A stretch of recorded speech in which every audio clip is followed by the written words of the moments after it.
Hello, and welcome to another edition of Brussels Sprouts. I'm Andrea Kendall-Taylor. And I'm Jim Townsend. And we're so glad you can join us. Today's episode is the second in our series of New Year's episodes focusing on the events and dynamics most likely to shape 2024. Today, we're taking a look at the rise of far-right parties in Europe, which have recently gained support in several countries, including the Netherlands, France, Germany, Italy, Sweden, and more.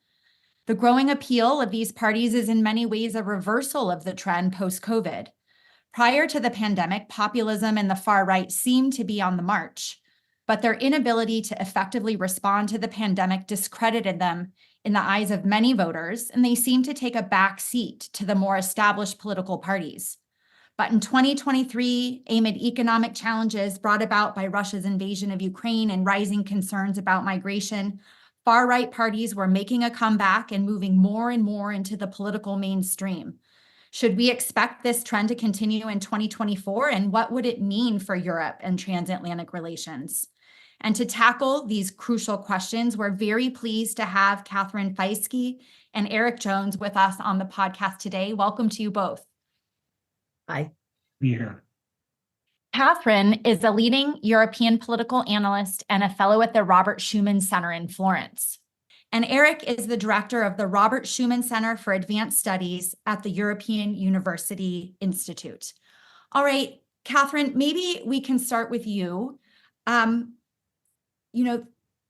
I want you to give us your interpretation or your laydown of where things stand with these populist and far-right parties. There's been a lot of media attention on the resurgence, on the comeback, and to what extent are we, the media, the political observers, overhyping the trend and the risks, or to what extent do we need to take those warnings seriously? Well, I think it's a great question, and I think you framed it really well, right? In the sense that, there was a lull in terms of their popularity around the pandemic. But I also think it's really important to keep in mind, how long this has been a growing trend. I mean, partly this reveals my age, but also, I'm aware of the fact that I've been working on this for the better part of 30 years. And in a sense, you could argue that it goes in fits and starts, but really the trend has been developing and strengthening, essentially from the late 1980s onwards, and certainly throughout, the 90s and 2000s. So, we had increases in support in France throughout the 1980s and 1990s. Jean-Marie Le Pen arrived in the second round of the French presidential elections in 2002, right? So, we're talking 20 years ago. When people were so shocked by the fact that Wilders had done so well in the recent Dutch elections, I was a little bit shocked by their shock, because, this guy's been working on this and been quite successful at it for, nearly 20 years. So it's been a growing trend. I don't think that we're overhyping anything. And I would say there's two things that we need to keep in mind. One is that we're going to have, beyond the domestic developments that you've already evoked, we're going to have the European parliamentary elections in June of this year. And if we look at the various polls, of course, we're months out, et cetera, et cetera. But the fact is that we know that these parties are going to do even better than the last time or the time before that. And the second thing that we need to keep in mind is the fact that, while EU elections don't influence US elections, US election campaigns will have a tendency to act as a very important backdrop to the kinds of discussion, but also to the kinds of issues, polarization, that we might have seen in any case in Europe, but I think are going to be fueled by the kind of campaign developments that we're going to see in the US. So I don't think we're overhyping anything. Erik, do you see it the same? Similarly? I mean, I think the one thing I would add to the story that Catherine tells is that it's not just that these right-wing extremists or these populist parties are on the rise.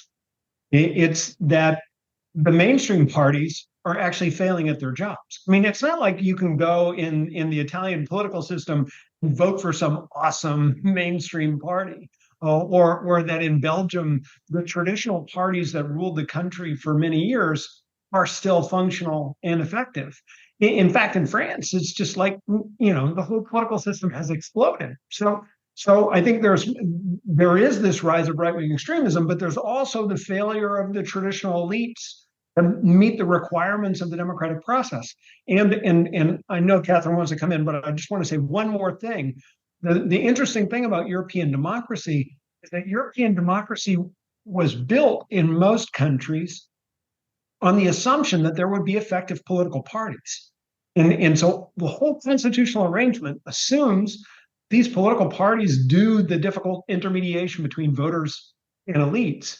And without that, it's not just the rise of populism, it's the weakening of the constitutional arrangement and the effectiveness of government, full stop. I agree with that completely, and I would also add that it's the weakening of these arrangements, it's the weakening of the mainstream parties, and even more specifically than that, I would argue that it's also because of this weakening and of both of these, you have center-right parties that have not only not done their job, but actually, you could argue have moved themselves, to the right. So they're weak and they're drifting, and in a sense, they're kind of, unhelpfully fanning the flames around certain issues, and not actually collecting much on this, but they are definitely strengthening, the right-wing populists and the far right. Okay, there's so much here in so many different directions to go. And before we dig into certain cases, because Catherine, as you're talking, I'm thinking of what happened in the Netherlands, in particular. But, right before the pandemic, we at CNES had done a report on populism. And I was just looking back at some of the factors that we had listed as being key drivers of these populist, and in particular, the far-right populist parties. And the list that we had, we talked a lot about inequality. We talked, as you're saying, about the declining bonds to traditional parties. We talked about the rising salience of identity politics, economic grievance, the changing role of the media, kind of the ability of leaders to bypass the media, speak directly to voters, and declining trust in institutions. Is it the same list of drivers now as it has been, that's been driving this longer term uptick in the rise for these parties, Catherine, that you characterize? Or is there anything new about this current fit or this current uptick in support? I mean, I think you've zeroed in on, on really a lot of the main ones. I would argue that there's some sort of like three key drivers, that unhelpfully egg each other on, if you like. One is that, we are, on top of everything that you said, I think that we're seeing a kind of two drives that are at cross purposes. And one is that sort of, rising expectations from voters that their views are going to be taken into account, that their views are going to be catered to, that their needs are going to be catered to, quickly and efficiently. And at the same time, I think policymakers and decision makers, politicians, are faced with very diverse publics, very fragmented publics, which actually makes policymaking delivery more complex, longer, difficult, possibly harder to explain, which creates this impression that policymaking is very removed and it's a bit of a black box, and it fuels all sorts of accusations of corruption and conspiracy theories. So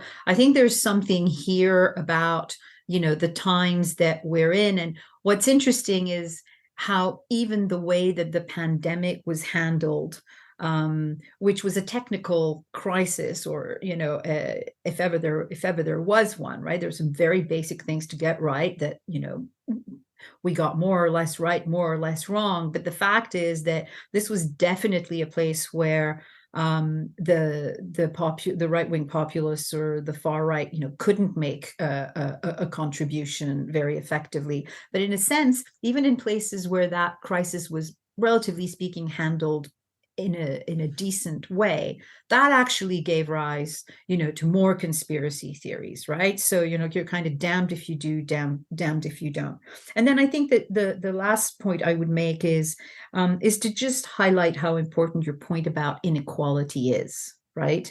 And that is something that to some extent explains why we've got this jagged-edged but nevertheless steady rise, I think, in the kind of frustration that fuels this kind of vote.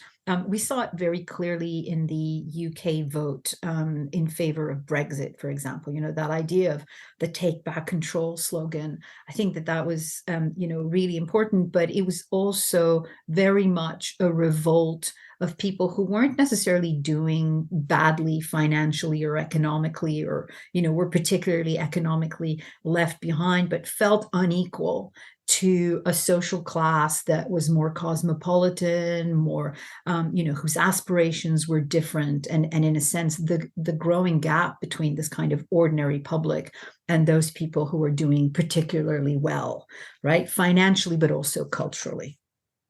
The one thing, Erik, you mentioned right before we started recording is the role of Russia. And that was, as Catherine was talking, that wasn't on my list. And there's obviously been a lot more focus on the Kremlin's efforts to cultivate ties to some of these leaders on the far right, I guess on the far left too. But I don't know, to what extent do you think that it has meaningfully contributed to the rise of these parties, or is it really, is this really a problem that's just happening from within? How much can we blame on what the Kremlin is doing versus how much responsibility do we need to own up to and really see this as a crisis from within our own democracies? So I think the Russian story is interesting, but I think the best way to think about what Russia did about 20 odd years ago, when it started investing in these right-wing extremist parties, is Russia was like the teenage kid that bought a bunch of Bitcoin when it first came out, right? And then just never really played with it anymore. So I don't think the Russians caused right-wing populism to be successful. I think they just locked out because they woke up one day and were like, oh my God, these things I just bought for like pennies 20 years ago are worth so much more than I ever could have possibly imagined. And in that context, what Russia did was actually create an opportunity, a kind of a playground for these people to come together and begin talking to one another. I don't think this is what made them as attractive as they are right now, but I do think it gave them certain skills. It gave them certain networks and certain abilities that they otherwise would not have had. And it certainly gave them, at key points in time, financial resources that they desperately needed. So, I'm just trying not to take away from the fact that the real problem lies in our own democracies. Russia's not the real problem. Russia is the salt in the wound, but the wound is something that we've inflicted on ourselves. And the one thing I would add, the two things I would add actually to Catherine's contribution are, it's getting a lot worse now because the mainstream parties have done so many odd things in order to try to hold on to power. The more you give people a choice between left and right, and then a government that combines left and right, you shouldn't be surprised that people are going to start to go to the extremes. And so the center is being evacuated. And the other thing is that once voters change from voting for one party and vote for another party, their willingness to vote for a third party is much easier, right? And so what we're seeing is actually the electorate sloshing around from one political movement to another as they look for somewhere that's going to satisfy the itch that they need scratched. People who voted in the Netherlands, for example, for Geert Wilders and his PV, are the same 25% or 23 to 25% who voted for Pim Fortuyn in 2002. And they just keep sloshing around looking for a home. And they found a home in Wilders, but how long that's going to last, we'll have to see. Yeah, it's such an interesting point. I mean, with that declining bond to traditional parties, and I love that sloshing around. I think that's just such a useful way to understand it. But Catherine, you were going to add. Just to add to what Erik's just said, which is that they're sloshing around from party to party, and they one of the most characteristic patterns when people vote for some of these parties is that they voted traditionally for one party, then they stop voting altogether, right? And then when they vote again, when they finally turn up again, they vote for populist or far right parties. It's true that there's very little allegiance, right? Or at least so far, there's been very little allegiance. One of the trends that I think is worrying is that we're starting to see some of that change in a place like France, for example, right? The Rassemblement National and, Le Pen in one form or another, father or daughter, they've been around for a while now. And actually, we're starting to see something that does look like, a more steady vote for them. So that's something that is a slightly worrying trend. But nevertheless, the fact that people vote one way, vote another, stop voting altogether, this is pretty characteristic. I want to dive into a couple of these cases, and you both have mentioned the Netherlands. Can you talk a little bit about what happened there, and are there lessons about what not to do for other parties? There's one key thing that you need to know about the Netherlands, which is that in most European countries, you have multi-member districts, so proportional representation, but you've got multiple multi-member districts. So people vote geographically for one of a handful of seats that are available in parliament. In the Netherlands, you've got one electoral district, which is called the Netherlands. And it's got 150 seats. It's almost purely proportional. And as a consequence of which, you need 0.2% of the vote, and you can get a seat in parliament. Right? It's impressive. And what we've seen in the Netherlands is that the political system was basically dissolved. There was a time when 3 political parties captured more than 80% of the electorate. Now, no 3 political parties can even form a government. And as a consequence, the thing that happened is they've lost control over the conversation in all of this. We're talking about Geert Wilders. He got 23% of the vote, right? So that's really small. And unfortunately, this is becoming a phenomenon, and will never be as extreme in other European countries as in the Netherlands, because the Netherlands is so extremely proportional. We nevertheless still talk about the Dutchification of the electorate as there's this splintering of political parties. How you stop that is anybody's guess. No one has figured out how to bring voters back into the same institutional frame. And without that, it becomes very difficult to make decisions in parliament. Hi there. It's great to see you too on this. I'm rather late to the game in this particular podcast, but thanks for coming on and all that you've been saying. I've got a more basic question for you, and I guess we should have started with something like this. But for Americans, for our American listeners, when we talk about a European right-wing party or European extremists, obviously it depends on the country in a lot of ways. How does that translate? But for an American, I think when they hear a European extremist, fascist, they're going to think of Hitler, Mussolini. They're going to think of maybe a Trump-like person. But a lot of times their expectation is that an extreme is something to be feared. That it's going to be something that's going to be violent, just because of we're far removed, and a lot of terms and titles that we give to European politics. We might use the same name and the same term here in the U.S., but it doesn't mean the same thing. So my question for you is, in a general way, I mean, if you were talking to Americans, what does it mean to be an extremist? Le Pen, for instance, in France, or Geert, you're talking about. How does that manifest itself? We're not really talking about a Trump-like person taking over, and they're going to root out the non-believers and the bureaucracy and all this type of thing. What is it? How does it manifest itself in Europe? What does it look like in Europe And how is it actually similar in the U.S. when you're talking about extremism in the U.S.? I mean, there are some things that are similar, but there's a lot that's dissimilar. So could you kind of paint a picture for folks who might not get the nuance of European politics and when we talk about extremism? Should I begin and then? Yeah. Okay. I think that this is why we probably, I think in the European context, we reserve the term extremist to only a few of these parties. And most of them, I think, are thought of as right-wing populists, sometimes far right.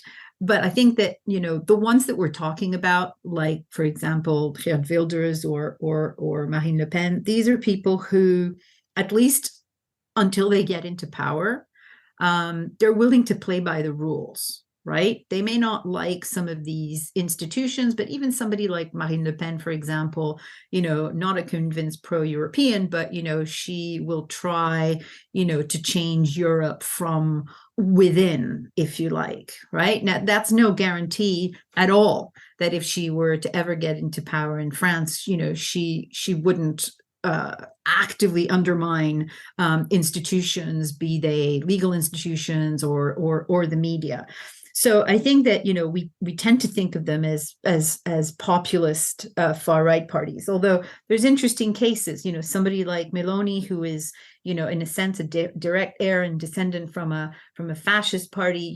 I mean, I think that you would probably call her an ultra conservative nationalist, right? I mean, that's probably what I would go for. But that's not to say that there aren't Trump-like figures. And if you think of Hungary and Orban, I mean, the kind of campaigning, the kind of media capture of the media, capture of the judiciary, elimination of the political opposition, that is actually, in many respects, very, very violent and undemocratic. And when people refer to Orban as a populist leader, I would say that, we're probably looking at authoritarian government, full-fledged, right? So I think the important notion here is that we're mainly looking at people who are influencing politics very effectively whilst in opposition. Others who have been elected and are at least playing, using the rules of the game to change the game, but not overthrowing the game or the game board. But there are lots of different shades of this, and of course, people are more or less constrained once they're in power. If Wilders does end up being able to form a coalition, he will be constrained by his coalition partners, which will probably make it a very fragile coalition, I imagine.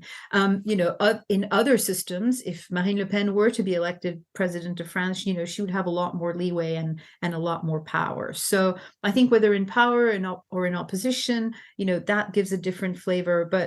But I think we're talking about a very vast array of people who have different different ways of behaving, but by and large are still nevertheless applying the rules, which is no guarantee for when they get into power. Yeah, it's a good transition really to talking about then the implications of these parties, and as their kind of popular support grows and as more of these parties or leaders may find themselves governing. Erik, how do you think about the implications of these parties? So Catherine talked a little bit about implications for democracy, and you should feel free to add to that. But the other thing that I think is top of mind for many listeners is also then what it means for support for Ukraine, and or whether or not they harbor more views that are more sympathetic to Russia. So I don't know, when you're thinking about the implications of these parties, what do you focus on? And could I piggyback on that just a second? I mean, Andrea talked about, what would their position be vis-a-vis Ukraine. I think this is where a listener in the U.S. is going to say, oh, okay, so these people, if they got elected, they might do what the Republicans are doing in the House, and they're going to try to, turn off assistance to Ukraine, et cetera, et cetera. I mean, but but it might not be that at all. I mean, so what I'm trying to do with this question is trying to present a picture to an American listener, particularly on kind of what this looks like if they were to get into power. Catherine talked about Meloni there in Rome, and her legacy is a fascist party. And I remember when she was elected, people were going, "Oh my God, the fascists have come back to Rome," and images of Mussolini. Well, that's not at all how that translates in these days. There's not goose stepping, Roman soldiers marching around. So as you answer though that what Andrea said, think about how would that look here in the U.S. Are we really looking at a similar phenomena that we saw seeing in the House of Representatives, or is it really a European flavor that's not quite the way it's done here? No, these are, Andrea, Jim, these are such important questions, and what we need to do, I think, is give some compass points for Americans. The first compass point is about what makes European parties extreme, right? Extreme versus normal. And those are usually social reference points. And most of these extremist parties that we talk about right now are extreme because of their attitude toward migration. And that attitude toward migration, they were at the leading edge of that and began to express openly xenophobic sentiments that were never expressed before. And that's why they attracted this extremist label. That's different from the 1970s when you had a lot of political groups that were out there killing people in Europe, right? So political violence is what made them extreme. Now it's less political violence and much more xenophobia, I would say. And there, I think there's a resonance with what's going on in the U.S. when we look at the southern border. That a lot of Europeans are being attracted to these right-wing extremist groups because of immigration-related issues, and so I think that there's a way to make a connection there. There's very little way to make a connection between left and right in Europe and left and right in the United States. The right in Europe is not free market, libertarian right. It's much more pro-state, probably much more pro-industrial policy kind of state. And surprisingly attracted to the welfare state. So if you listen to Republican rhetoric in the United States and they go, "Oh, you believe in nationalized healthcare, you must be a communist," most of the right would be called communists by American Republicans, if you put it that way. And that's the key, that point I'm trying to make here is what we have been talking about in the American perspective is not what they think. Extremism in the United States really means Trump-like, xenophobic, white, supremacy, et cetera, et cetera. And it's not that way. It's not the same terms necessarily in Europe. I mean, a conservative, what you're describing in some ways is a rock-ribbed Republican, not a MAGA Republican, but a Republican that you would have recognized in the 1950s with a socialist twist for socialized medicine. And this is why left and right are not good predictors of support for Ukraine, right? So Geert Wilders doesn't like Ukraine, or it's not that he doesn't like Ukraine. He doesn't like sending money to Ukraine because he wants all that money to be spent in the Netherlands and doesn't see the economic advantage. You come to Italy, and the right-wing government is actually quite supportive of Ukraine, despite the fact that the Lega allegedly received a huge amount of money from Russia. Lega leader Matteo Salvini is now duly following the line set by Giorgia Meloni and supporting Ukraine. You would have to go to the kind of weirdly now left-wing five-star movement to find something that resonates the same way that Geert Wilders is talking about Ukraine in Italy, right? So in the Netherlands, it's on the right, and in Italy, it's on the left. And I think we're seeing that kind of variation across Europe. The AfD in Germany is very much not eager to support Ukraine, but again, for the same reason. They just want all that money spent at home. There's some Russophilic sentiment that I think is more an allegation, but probably exists as well. But the real thing is they just don't want that money to go out of the country. They're being very isolationist, much like I think the Republican Party is expressing, or parts of the Republican Party are expressing, a sense of isolationism today. I guess the one similarity, though, that Jim, I definitely appreciate the effort to differentiate what's different, but there are similarities between these groups and like the MAGA Trump people, which is, I mean, they are illiberal parties, and they're looking to place the needs of the majority ahead of individual liberties. They want to protect the in-group, however they define it, at the expense of other groups like immigrants or other groups. So, I mean, even though there's differences between left and right, a lot of times with these far right parties in Europe, there are strong similarities in terms of that and the implications that Catherine was talking about in terms of efforts to dismantle democracy from within, and these leaders feeling like they need to remove constraints on their ability to deliver for their voters and other things. So important differentiations, but there is a really kind of strong thread, I think, that links these in an important way. I don't know if either of you want to respond to that. Yeah, and I would suggest that the kind of, the white and sometimes in some contexts, Christian supremacy, as in a sense, as a stance against Islam, against immigration, against a certain kind of integration, is something that you find very stridently, say, in Hungary with someone like Orban, but it's still also very, very present, in a place, in somebody like Marine Le Pen. So it's interesting because if I think back to her campaign in 2022, which, she did come second and give Macron a run for his money, right? The fact is that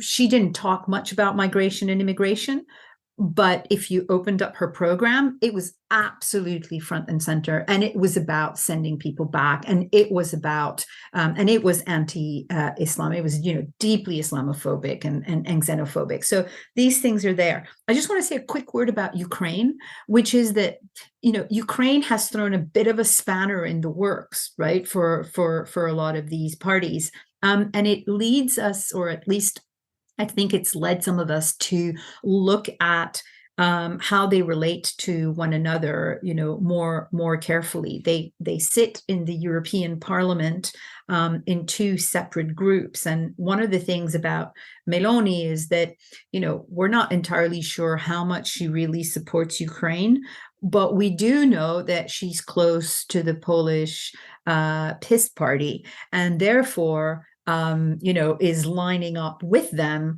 in supporting Ukraine and being anti-Russian. It's so some of these things have to do with alliances and where some of these people sit in Brussels, in part, and some of it has to do with long-standing admiration for Putin, like on behalf of Salvini or behalf of Marine Le Pen. But we have seen in some cases, well, obviously Orban being extremely obstructionist in passing support for Ukraine, but in Slovakia, something similar with Fico and Wilders, I feel like has similarly, or I don't know about anti-Ukraine, but at least maybe more views more sympathetic to Moscow. So I guess, is that a feature of these right-wing parties, these kind of views that tend to be more sympathetic to Moscow, or is it, as you're saying, just much more relevant, or to the networks that they have had historically? Is it a country by country thing, or do we need to worry that if you see the continued rise of these parties, that Ukraine support for Ukraine might be called into question, not just in terms of levels of funding, but as we're working through EU expansion and accession of Ukraine, can those things be stalled if we continue to see the rise of these far-right parties? Yeah, I think, Andrea, the difficulty is that there are other structural elements that play into this. So it would be too much to say that Viktor Orban, if we just sort of exited him from the scene and repopulated the Hungarian political space with a political party that we knew, loved, and trusted, it all magically would disappear. I mean, the Hungarian economy is wholly dependent on hydrocarbons from Russia, and Orban has done nothing to diminish that dependence. And at the same time, he's doing all these other things, and it's a great point of leverage for him just to threaten Ukrainian funding. Even if he didn't care about Ukraine, he would just threatening Ukrainian funding is a great point of leverage to get money for other projects. So I think it's hard in that sense, and we're seeing that kind of gamesmanship. If you were to look at the Portuguese government, for example, there's no historic relationship that I know of between Portugal and Russia. But suddenly the Portuguese government is going cold on support for Ukraine. Why is that? Well, because there's money in the game. I think that's something that we have to worry about as well. And that kind of opportunism is hardly limited to Europe, and it's hardly limited to these right-wing extremists. It's just that the right-wing extremists have shown a greater willingness to challenge convention in many respects. I think that I think the attitude toward Ukraine is of immediate concern, but as Erik rightly points out, there's plenty of stalling in terms of support for Ukraine that isn't coming from the right-wing populists. I think that one area that would be most affected if they were to gain more power at the domestic level, but also if they were to expand their presence in the European Parliament, the area that I think would suffer most is probably the European Green Deal, right? Because this is one thing that these parties share almost to a T, and that is, a great reluctance to endorse any kind of energy transition. They in some parts of Europe, they're also fairly linked to older agrarian movements, and therefore, they have links to farmers and agriculture. Populations that are feeling threatened by some of the European Green Deal provisions. So I think that this is another area that where actually Europe has been really quite bold in the past. Certainly in the past Commission mandate, where we would see more delays. And that's partly because of the right-wing populists, but it's also partly because a lot of this mainstream right is also lining up to delay a lot of this. On that, Catherine, because I know you've done such great work on the environmental challenges associated with economic challenges associated with climate change as a kind of a wedge issue in European politics. I think what I would highlight out of that work is, let's face it, the cost of adapting to climate change and the cost of mitigating climate change are not evenly distributed across society. And the people who have to pay those costs are finding themselves really unable to make ends meet as a consequence, right? And they're not necessarily on the extreme right. The Yellow Vest movement in France that emerged in 2018 and challenged Emmanuel Macron soon after he taken over as president was a rural movement. And if you were to try to explain Dutch politics today, the Dutch politics today is actually affected primarily by the emergence of this citizen farmer union that brought people together because they were trying to deal with the fact that there's too much nitrogen in the soil in the Netherlands because they do animal farming too intensively. But the only way to get rid of that is basically to cull the herds, and they don't want to do that. So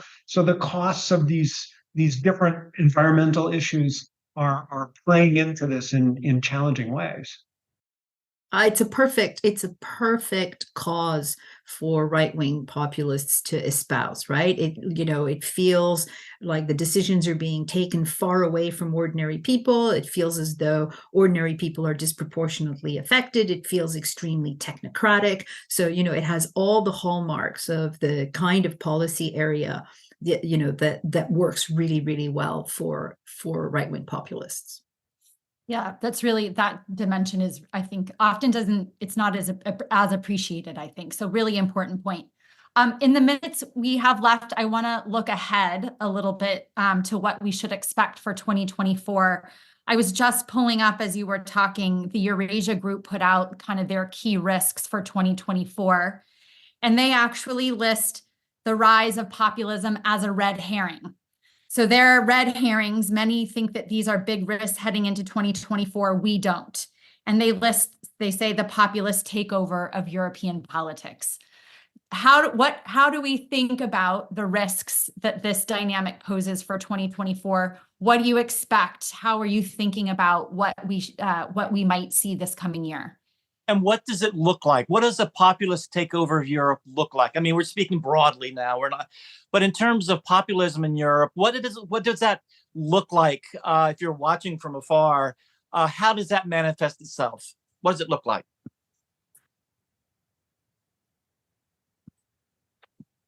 Shall I go ahead? Go for it. Go.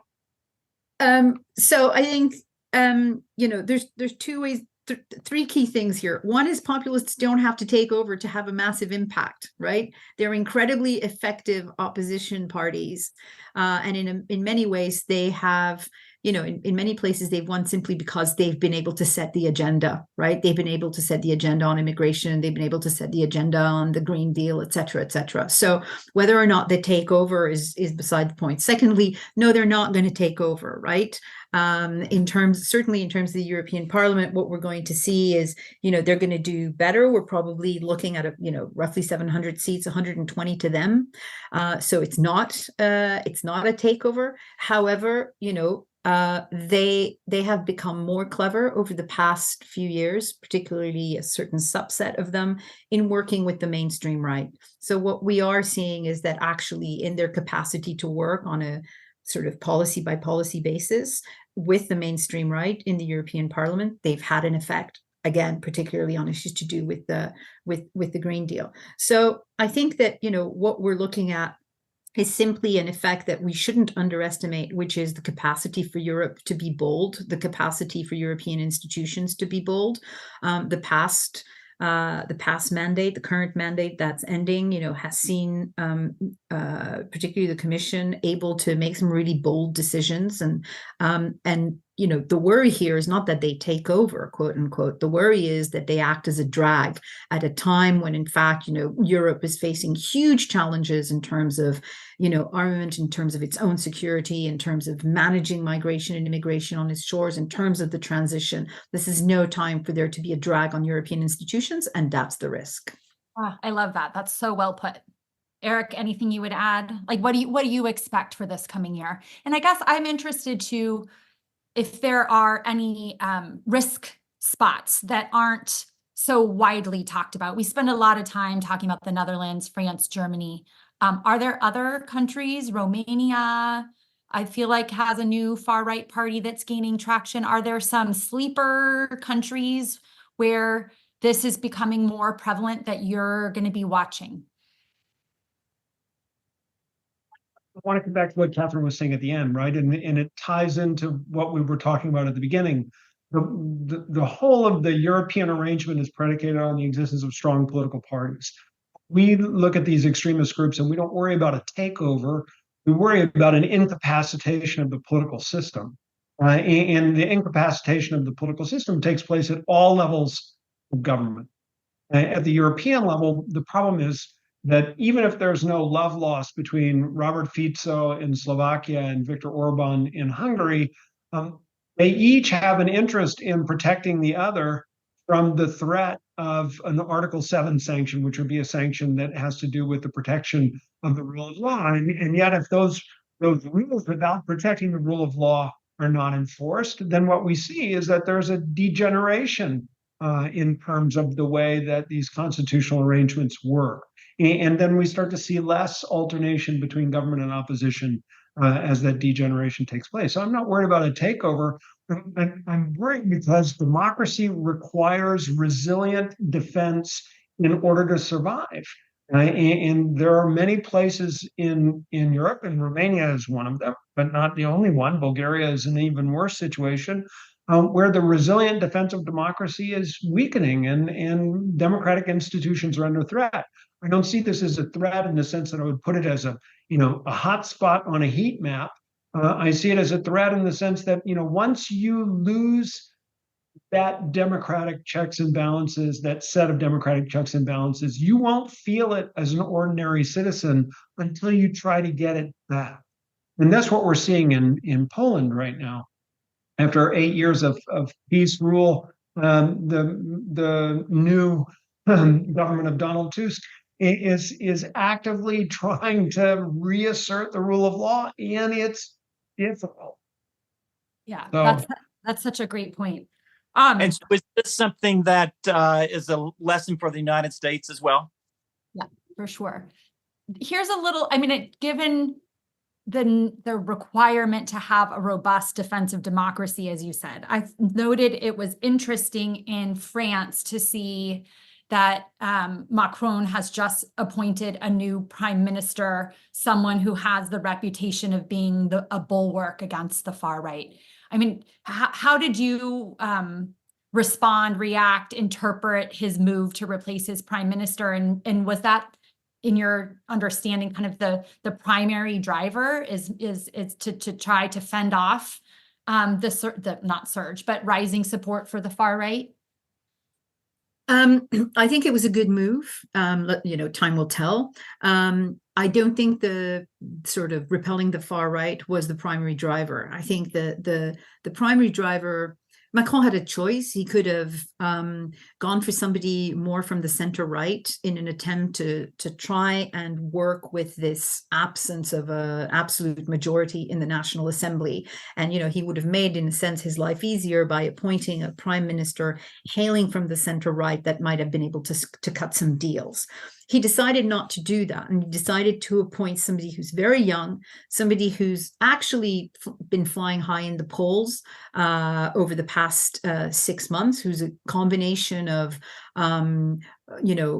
youth, certainly, but also authority and also a good measure of empathy, which is something that many French voters feel that their president lacks, right? So in a sense, he's appointed somebody who's very close to him, who's been a Macron backer from the first hour.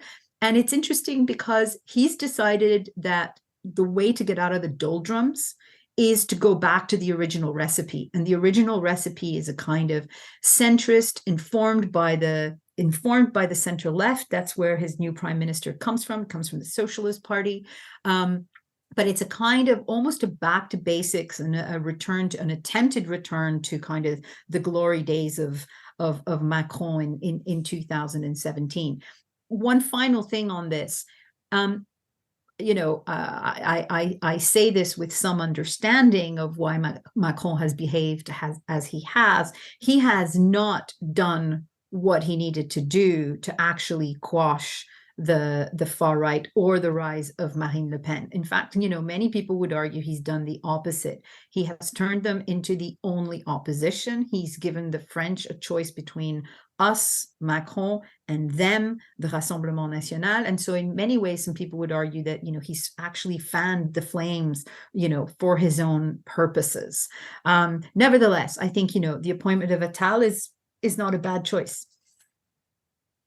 I want to say one thing, because I think, from the current political debate in the United States, this might be worth noting. There's this idea that age is bad and youth is good, and so he's picked somebody who's young, and that's a great thing. The challenge is that young people don't have long records and they haven't got lots of experience, and you don't really know how they're going to perform. Sebastian Kurz was the leader of the Austrian People's Party, and he was brought in basically to push back against the Freedom Party, which was the rising right-wing extremist group. And he was great. He was charismatic. He was youngest foreign minister, became the youngest prime minister, did all these things. And then the wheels fell off the bus. He got caught up in a corruption scandal, and he was out the door. And as quickly and as prominently as he rose, he fell even more quickly and more prominently. And one of the things that when I look at Macron, I'm so impressed with the many things that he's done, and I'm so impressed with his ability to enter into the French political system, which is a staid political system in many respects, and to shake things up. And I'm so, once he's gone, it'll be all shaken up and there won't be any structure left to it. And I'm not quite sure this guy is going to be able to provide that structure, because it's much easier to break things than it is to fix them. As we are finding, yes, in many aspects of the world today. Okay, one final question.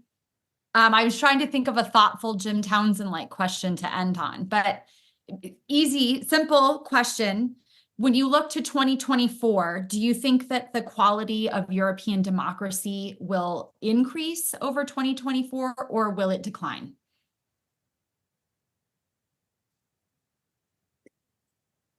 Okay, that's what a question to leave us off with. I would say that to some extent we might see the quality of European democracy improve through trial, right? I think that we might see at the European Parliament level, which is going to be a little affected, but not hugely shaken up, right? We might actually see that institution come into a kind of stage of maturity where actually they might learn to function, with less consensus, and perhaps, more variety of expressions. I mean, I'm afraid that's probably more wishful thinking than reality, but it could be true. Erik? I think the other thing that I would add is that there is real enthusiasm for politics. I'm not going to say democracy or elections, but for politics among younger Europeans. They realize they have to become involved somehow if things are going to change. Now, not all of their forms of involvement take the traditional route. There was this amazing political movement that emerged in Italy called the Sardines movement, which was all about showing the willingness to invest in politics and not about engaging in elections. And we've seen a political party called Volt come out of nowhere and try to reorganize young votes. And certainly Fridays for the Future is something that is originally European and has been very powerful in the European context, less so now, but it has had its impact. So I think there is the real potential for young people to get engaged in politics. And I think the proof of the pudding for that is the extent to which a lot of these right-wing extremist groups are actually trying to discourage young people from getting involved in politics. And I think we need to push back against that. I think we need to make sure that the young get involved, even if they're going to make mistakes. I think it's their mistakes to make. If that makes any sense. Yeah, it does. And I love when we can end a Brussels Sprouts podcast on a slightly optimistic note. It doesn't happen very often. So I think this was wonderful. You guys shared just so much insight into and kind of nuance, I think, in terms of what we should expect for 2024. And I thank you for taking the time to join us. Yes, thank you so much. Really appreciate it. Pleasure. It's been great being with you. Thank you for listening to another episode of Brussels Sprouts, brought to you by the Transatlantic Security Team at the Center for a New American Security. You can find all of our previous episodes wherever you get your podcasts. And please remember to rate and review Brussels Sprouts so that new listeners are able to find the show.